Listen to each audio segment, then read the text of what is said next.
И додека земјите од Европа па и од регионов полека го стегаат обрачот околу потребата и можноста за пристап на социјалните мрежи од страна на малолетните лица, владата останува на ставот дека не сака забрана, туку родителска контрола во рамки на проектот МК SafeNet, кој што веќе една година се спроведува во нашите училишта. Со тоа им се остава можност самите родители да го регулираат начинот, време траењето и пристапот на нивните деца до социјалните мрежи. Според министерот Андоновски, не било во ред државата да забранува одредени алатки за определена група на луѓе.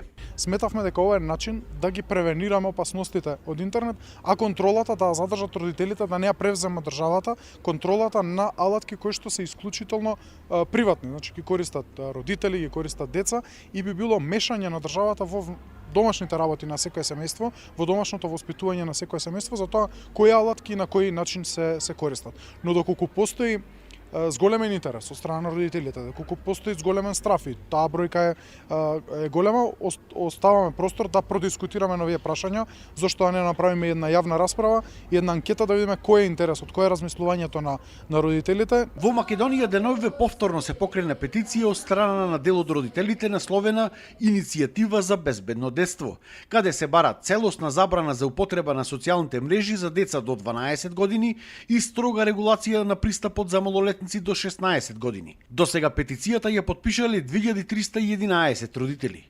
Но и наставниот кадар кај нас не е за целосна забрана, туку за строга родителска контрола.